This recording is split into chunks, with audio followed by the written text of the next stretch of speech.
Welcome back to Just Chattin', and this is the series of videos we do on Thursday and Sunday evenings just for our own amusement.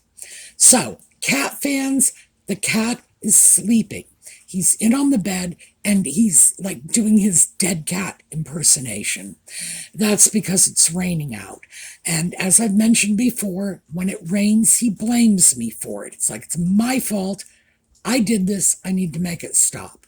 So he is going to be sulking in the bedroom, probably for the duration of the filming of this video. What can I tell you? He's just a sulky little cat. He'll get over it, though, because the rain is supposed to stop soon. I wonder if I'm going to get credit for that. I don't know. All right, when we come back, we are going to talk about Nutmeg's fashion triumph at the Invictus Games.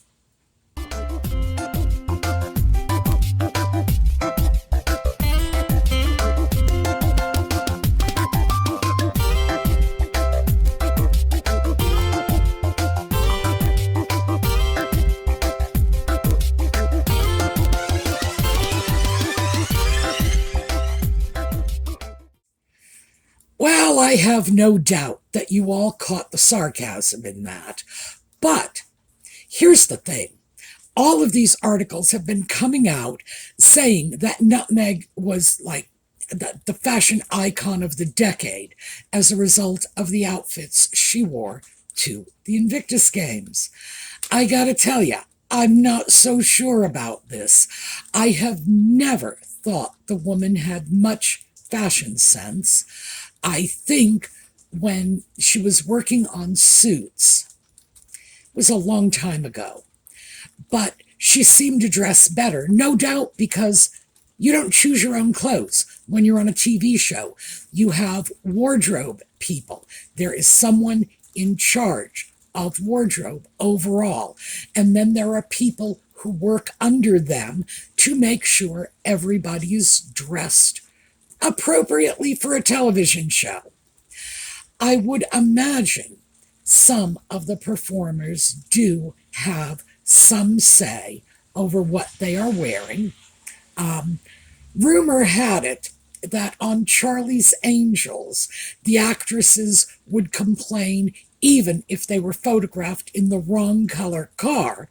But you know, at that point, you're talking about mega Hollywood stars of the ladies of Charlie's Angels back in the 80s in their day were all A-listers. And frankly, if they didn't like the color of the car, somebody would probably replace it for them. Because, you know, we're talking about Farrah Fawcett, Jacqueline Smith, Kate Jackson. These were all superstars of their day. Nutmeg, not so much. So one has to assume the reason she looked decent on that show, she never really looked great. They made some mistakes with her, as she now makes with herself, but she didn't look terrible. Lord knows she didn't look like an unmade bed. I'm sure there were people running around with steamers behind her because she's got this whole Pigpen's thing going for her. Nevertheless, let's take a look at these outfits that everybody has been parading across the front pages of all kinds of periodicals, claiming they were fashion triumphs. So, let's look. Okay, we are going to start with this particular outfit.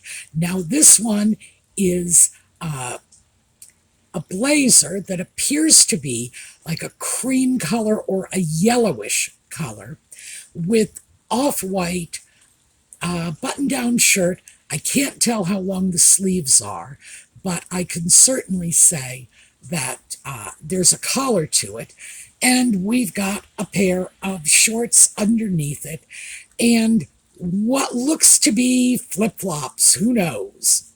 All right, let's take a close-up look at this. And this is just the outfit. Again, the blazer is looking rather yellow compared to the rest of the outfit. And the outfit itself is monochromatic.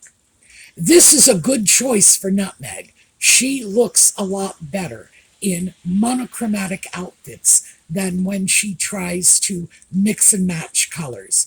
Mostly, I just don't think she has a very good color sense, but because of her strange body type, monochromatic outfits look better on her.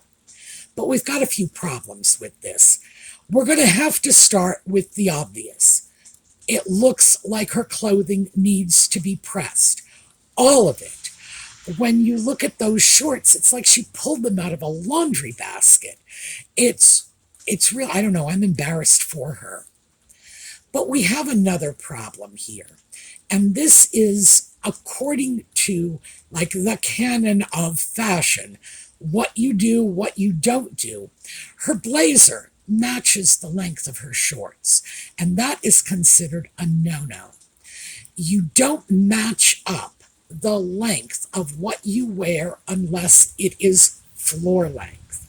Floor length you can match, but you want different lengths of items in order to create a more varied silhouette. So the shorts and the blazer, that's where the problem comes in. The shorts should be a couple of inches longer, or the blazer should be a couple of inches shorter.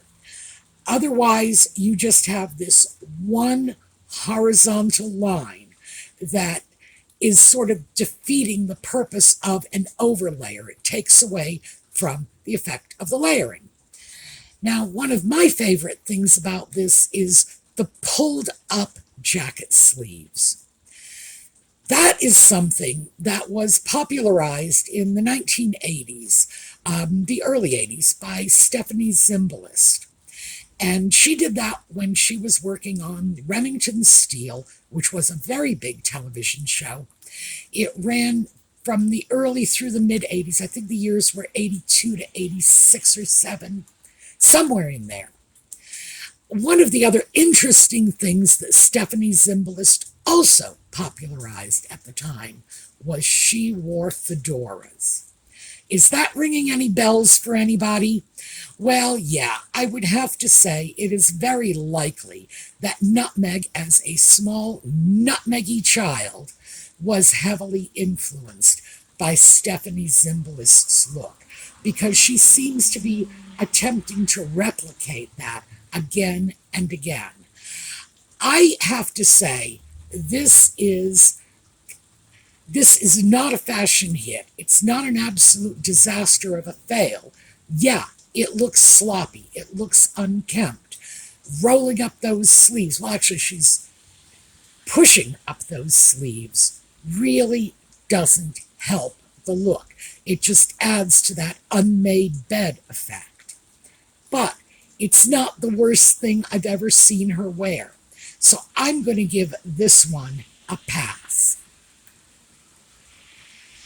Okay, here is another one. And again, we've got a monochromatic look, which is really good for Nutmeg because it hides that SpongeBob body of hers. She does not have a well-defined waist. And a waist can be well-defined. In tall, thin women, it's a gradual curve. In shorter, more voluptuous women, think Jane Mansfield or Marilyn Monroe, it's the hourglass, it's the Coke bottle. No, with hers, it's kind of no waist. Therefore, wearing one solid color really helps her. She is not helped by the belt, but she's not hurt by it either. Because, again, monochromatic, that is probably a good dress for her body. Where it falls short is when we start looking at those astoundingly skinny legs coming out from beneath it. The problem with Nutmeg wearing longer skirts like this, anything that falls between her knee and her ankle, is, especially if it's full like this skirt is those legs sticking out start to look like little toothpicks. and it does her no favor. Other than that, I would have to say, that's not bad.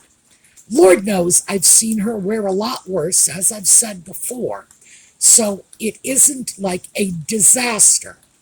I do want to point out, however, notice the neckline. This is going so far down that, that's a get yourself kicked out of church neckline.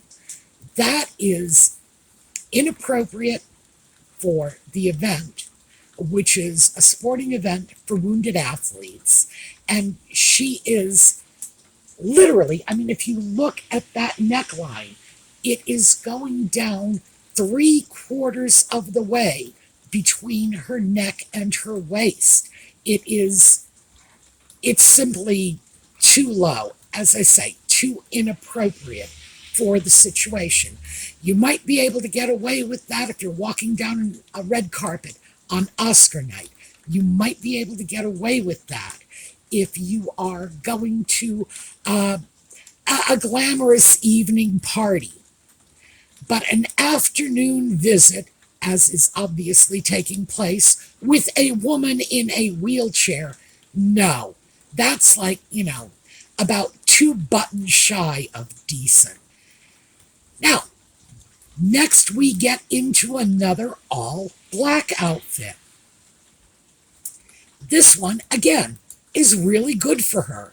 And I would have to say, as far as I am concerned, this is probably the best outfit she wore at all of the Invictus games. What she's done is she has taken a sleeveless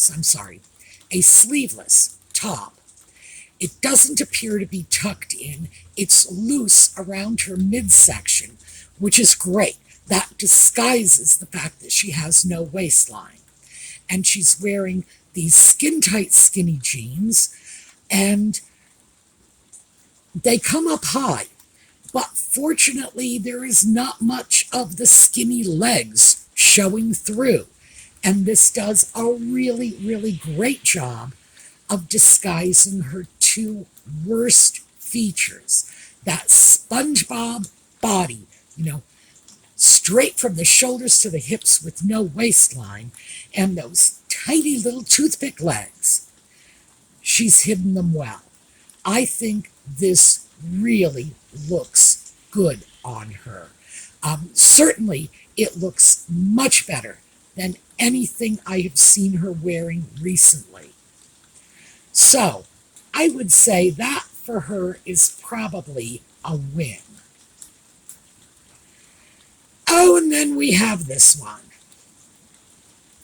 This is a great disappointment to me, because although it's not monochromatic, it's brown on brown, and that's fine.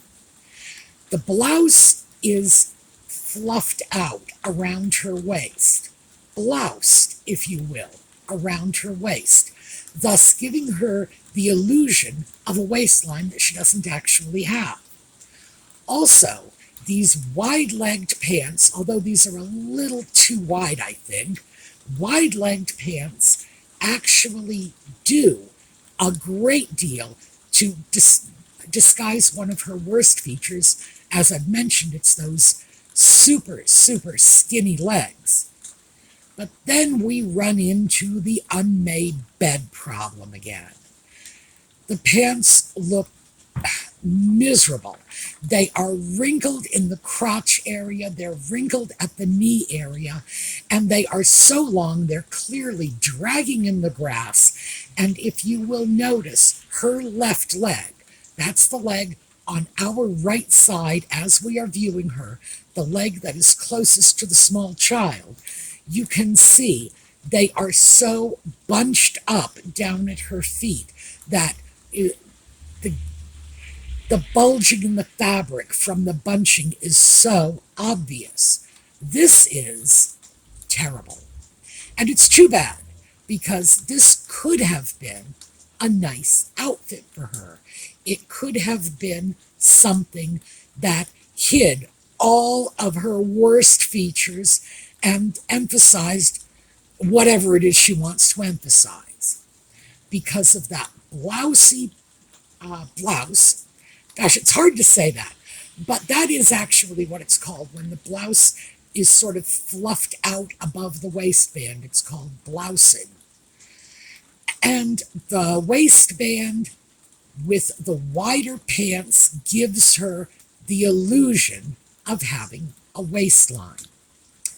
Pants are too wide, they are too long, and they are way too wrinkled. I would be embarrassed to be photographed in public like that.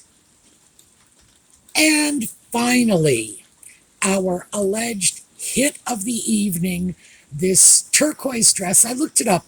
That was something like $780 for that turquoise dress. Definitely not the most expensive thing she has ever been photographed in, not by a long shot. And she is standing next to a much taller woman who actually, the truth is, this blonde to her left, and I have no idea who she is, really stole the spotlight from Nutmeg with what she's wearing, which is far more revealing, I will grant you, but this is a young woman who can pull it off, so good for her. Nutmeg's dress, once again, is wrinkling and buckling in all the wrong places. Part of this comes from the fact that she seems to love skin-tight clothes. The problem with skin-tight clothes is they really accentuate that lack of waist. And you can see it very prominently here in this photograph. On the right side, as we are viewing it, so this will be her left side, you got a straight line bust to hip. And there's a little bit of a curve coming in on the left, which would be her right, which mostly seems to be coming from her stance, which is that strange, almost pigeon-toed thing that she tends to do all the time. It doesn't help her. Somebody really needs to give her some posture lessons. The only thing bending her knees like that and arching her back is going to do is make an average height woman look shorter. It doesn't help her because if you'll notice, it adds even more wrinkles to the already wrinkled dress. But let's take another look at that dress. Here we have it. The lighting is different, so the color seems to be more green in this dress. But because her arms are up in the air, we can get a much clearer picture of that lack of waistline. And there you see it. There's the SpongeBob body. And once again, you see that mildly pigeon-toed stance. I don't know where she got that from. I'm sure she does it on purpose. Everything she does for the camera, she does on purpose. So she must think this is attractive. No, actually, it isn't. There was a time, by the way, when that was considered something of a de rigueur pose. And that was back in the late 60s. And Twiggy popularized a pose like that. But much of Twiggy's appeal was that baby-faced look she had. So that innocent little pigeon-toed stance went with it. Doesn't really go with what Nutmeg is doing here. The shoes, by the way, Aquajura, I did wonder if those are the same shoes she was alleged to have stolen from a photo shoot back some 10 years ago. Who knows? They might be. Those shoes were Aquajura too. So let's take a look at the final outfit. This is the one that allegedly broke the J. Crew website. By the way, J. Crew denies this. They say it was simply scheduled maintenance. Their website was down because they planned for it to be down during that period. We have an interesting outfit here. It's not monochromatic, but it actually does a remarkably good job of disguising her lack of waist, mostly because of this boxy sweater blazer thing. Notice this blazer is actually coming up a couple of inches above her shorts. Therefore, it's looking better than the other outfit. Now, of course, she has the sleeves pushed up on this one too. Again, I think this is something that she picked up when she was a kid in the 1980s watching Stephanie Zimbalist on Remington Steele, because this is something she does a great deal. The shoes she is wearing are tan and black Chanel shoes. These are the ones she wore, and I believe they are the same shoes that she wore for that parking lot pap walk she did a couple of weeks ago, where she was all bundled up in winter clothing in California in August, like that made sense to anyone. And I think these are the same shoes.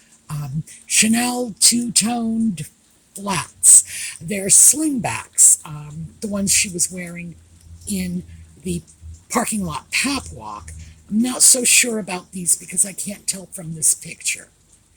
This also is not an utter fail. However, I do have to say that the clothing just looks a little too wrinkled, a little too, I don't know, down homesy, we're just folks here for a major event.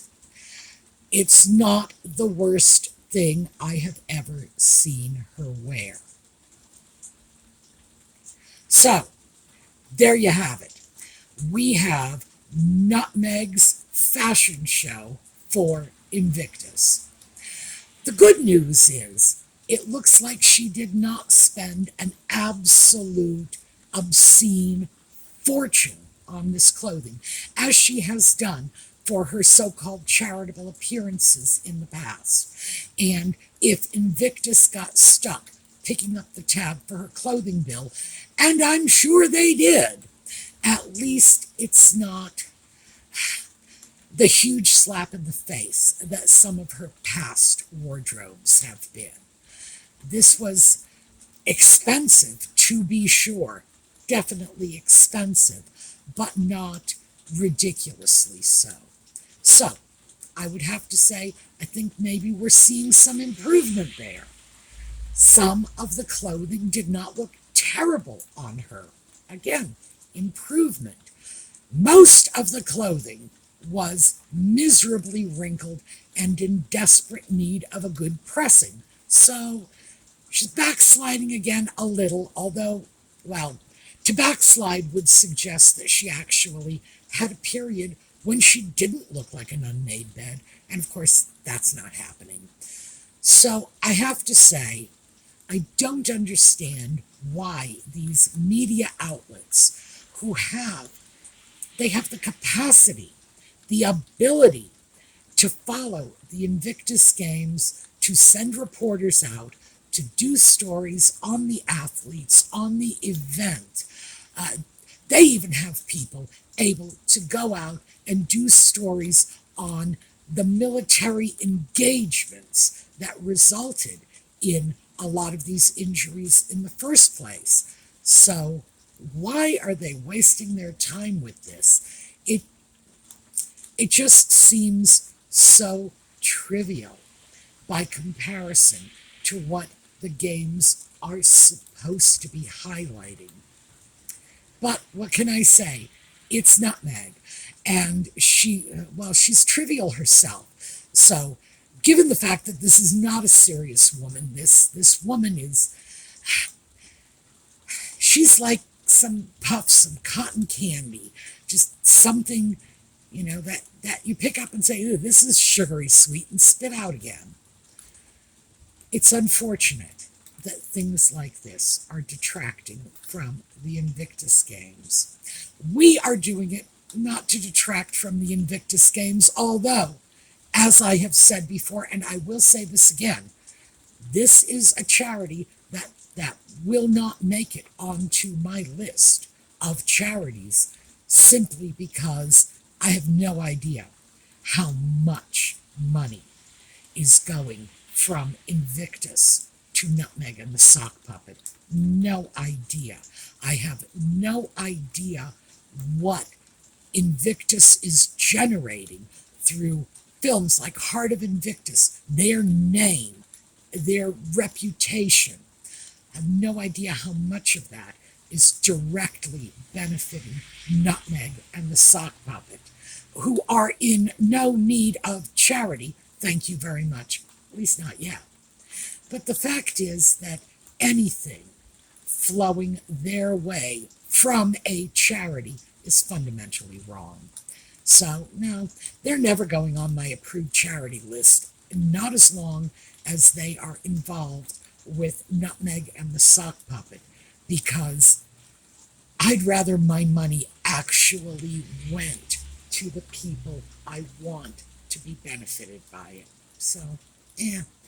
But yeah, that's my serious note. It is hard to see something that's supposed to be a charitable event benefiting wounded soldiers used in such a ridiculously trivial way. All right, that is what I have for you today. We are going to take a look at a slideshow on the way out. I will see you all next week.